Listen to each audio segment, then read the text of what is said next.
तकने तो ऐसा कि रोड सही साफ सुथरी नज़र आई रही है। ये कोई साफ सुथरी रोड को नहीं है, ये इंतहाई गंदी रोड है। अगर सो इस पर गौर करो ना, इस पर आलूदगी ही आलूदगी हुई है। ये आलूदगी कुछ की है, इन्होंने ट्रैक्टर वाली भापियां ही की आलूदगी। ये रोडा पर सारी रेत है, जेरी जंप लगने वाली थे ढट्ठी है, और रेत भी तकरीबन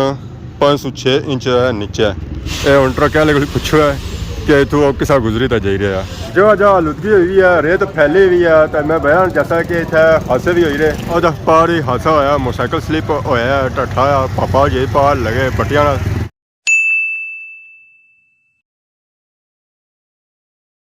जी मेरे दोस्तों अस्सलाम वालेकुम, उम्मीद करना सारे ठीक ठाक हो, खुशबाश हो और अल्लाह ताला ने हिफ्ज़ो अमान च सो।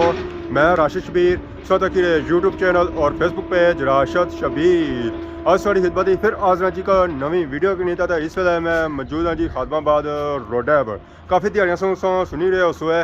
कि लगा है जी मंगला डैम ट्रैक्टराना मेला, जितों निकली रही है जी सोना मीन के निकली रही है जी रेत। यह रेत अगर जानी है अड्डियां तय, जिथा ट्रैक्टर ने अड्डे उथा रेत उतारी जानी है, डैम सू लाई जानी है। उस वास्ते मुख्तलिफ रोडां इस्तेमाल की जानियां। फिर उन्होंने रोडां की जी सूरत हाल होनी ना, वो अज संगी चेक करा कि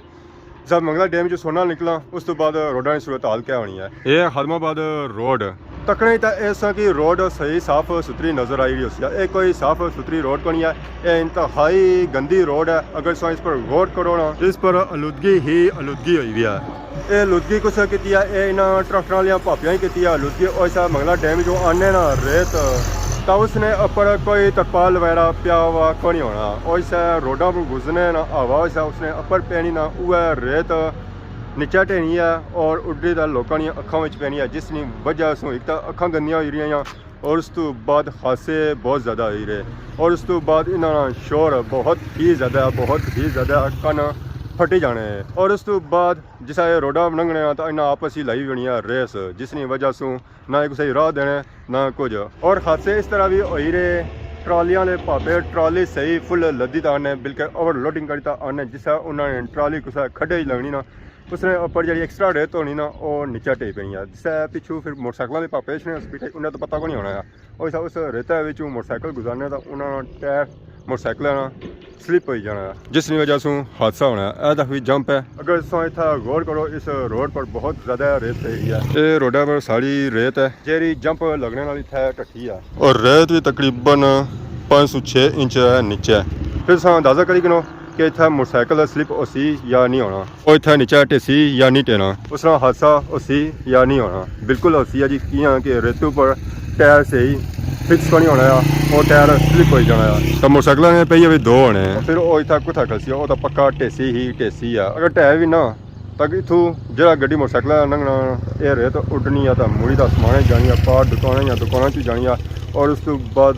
पैदल जा बंदा लंघना, मोटरसाइकिल जा बंदा सफर करना, उसने अखा में जानी है, इसी वजह से हादसे होने चांस ज़्यादा हो जाने। इस वेले अस आई गए जी खादमाबाद बाजार जी। सूरत हाल चेक करी किनो है, बाजार जी मैंने जगह जगह आलूदगी हुई है, रेत हुई है। दुकान वाले भापे का मैं दिहाड़ी 10 बारी बत्तर लाना है, फिर ये जगह जे ठीक होनी है, उन्होंने दुकान सेव होनी है। खास कर सब्जी फ्रूट वाले जो है ना, वो तो मैं दिहाड़ी जगह सेरी रखने, तो फिर जे उन्होंने गुजारा चलना है। तो पूरी ट्रैक्टरानी को लेना जा रही है जी मंगला डैम रेत कटने वास्ते। तो फिर सो अंदाजा करी किन्ना है, अगर इस टाइम पर 4-5 मिनटों में 506 ट्रालियां जा रही रेत कटने वास्ते, दिहाड़ी इतों कितनी ट्रालियां घूमिया होता। और फिर सो अंदाजा करी किन्ना है 24 घंटे तो इतों मैं 400-500 ट्राली लंघनी हो सी। तोड़ो तोड़ वो अगे तक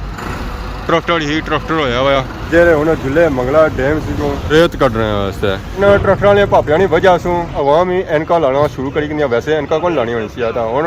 इन्होंने वजह से उन्हें भी एनका लाई गई ताकि चलो बचत है, अखा सारियां खराब ना हो और इस आलूदगी से बचा जाए। ये रेत न सिर्फ ट्रालियों पर निकली रही है, बल्कि मैं जिस चीज़ा पर अवामी मौका लगी रहा वो कड़ी तो उस पर खड़ी रहेगी। खादमाबाद बाजार ट्रैफिक हो गया जाम,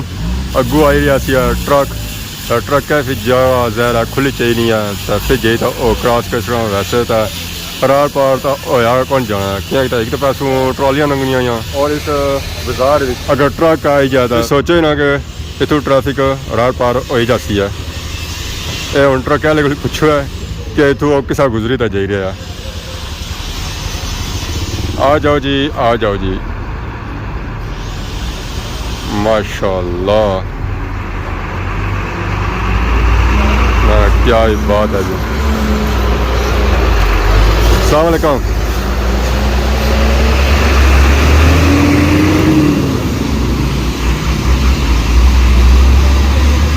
भापे भी शुक्र किया उसी कि खादमाबाद बाजारे चो निकलता है बाहर। इस वे मैं आई गया जी अनकर बलथी चौक इतना भी रोड की जी सूरत हाल है सेम टू सेम उस तरह जिस है अपर सी है इस साइड भी मैं सूरत हाल सेम टू सेम उस तरह जी। जगह जगह आलूदगी हुई है रेत फैली हुई है तो मैं बयान जैसा कि इतने हादसे भी हुई रहे और पार ही हादसा होया मोटरसाइकिल स्लिप होया टट्ठा पापा जी पार लगे बट्टिया ये शुक्र है कि पापा होनी बचत होगी है उन्होंने ठालिया ने छंडिया ने तो मुड़ी तो मोटरसाइकिल भाली रहे और नसीहत की यानी कि खादमाबाद रोडा बचो तो मोटरसाइकिल इतना आराम चलाओ है स्पीड ना दो अगर स्पीड दसो ना तो मोटरसाइकिल स्लिप होती है क्योंकि इस रोड पर तोड़ तोड़ रेत फैली है जी जगह जगह ज़्यादा फिर मोटरसाइकिल ने पहिए दो है तो फिर हादसा तो पक्का ओसी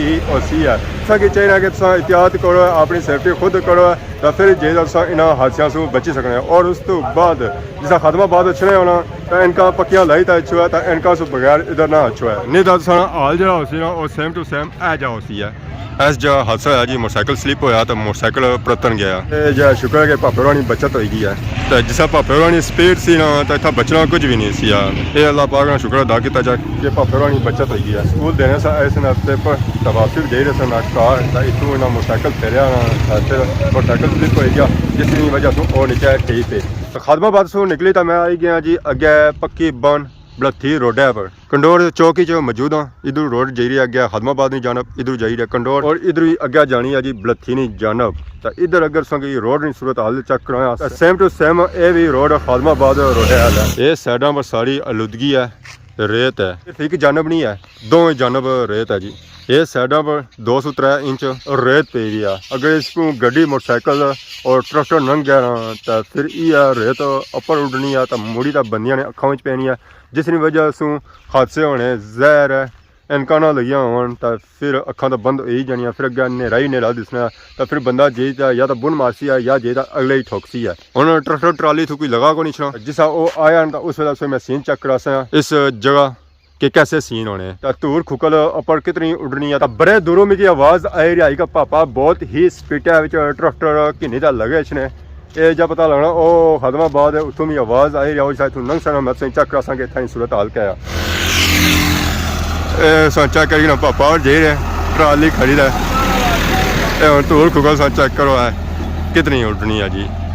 ये सारी ऊपर धूल खुकल उड़ रही है आलूदगी हो रही है जिस मोटरसाइकिलों के भापे तकने अगू ट्रैक्टर लगा शायद वो तो या तो मोटरसाइकिल साइड पर करी उन्हें या अपना मुँह डकी करना जी पड़ने कि इन्होंने जी धूल खुकल उड़नी ना वो सारिया अखा में ना पै तो अगर रोडा पर कि जूम करी तो आलूदगी दसी जाए रेत दसी जाए जी इतने फैली हुई है ये सारी रेत ने तकरीबन 203 इंच रेत पे भी है इतने रोडा पर क्या हाल है जी ठीक हो तबले हो आवाम तावली ही रही है जी ये सारी ऊपर उखड़ी जी चीज़ सही नजर आई रही ना ये सारी रेत ये सच्चा करी नो कि इस रोडा पर कितनी रेत पे हुई है जिसा इसने अपरू मोटरसाइकिल गड्डी गुजरसी है तो जहर ये रेत है उड़सी है और लोगों की अखा में जासी है और हादसे तो फिर औसनी है ये रेत न सिर्फ इस जगह फैली हुई है बल्कि जिस रोडा भी लगे जाना उत्थे की रेत नजर ऐसी है जैसा कि अगे भी दसिया है कि खादमाबाद चौक विच उत्था भी हादसा होया उत्था भी मोटरसाइकिल स्लिप होया और भी पापा थोड़ी स्पीड ही जा रहे सन तो जहर जिसा उन्होंने रेता में चढ़िया ना मोटरसाइकिल उतों मोटरसाइकिल उन्होंने हो गया स्लिप जिसकी वजह से वो मोटरसाइकिल नीचे उन्होंने टट्ठा और फिर उन्होंने चोटा छोटा भी लगिया ही ये है कि अल्लाह पाक ने जितना शुक्र अदा किया जाए ना वो कम है कि भापे होनी बचत होगी अगर उत्थे जगह होनी सी ना थोड़ी जी पक्की बेध्याने होने से ना पापा और तो फिर कुछ ना कुछ हो ही जाए तो इस वजह से मैं ये आखसा कि जिसा भी बाहर निकलो ना एक तो सब से पहलू ऐनक इस्तेमाल करो दूसरा मोटरसाइकिल आराम सुकून नाल चलाना है तीसरा परना को रखी नो है और भी सानी काफ़ी बचत करसी है और उस तो बाद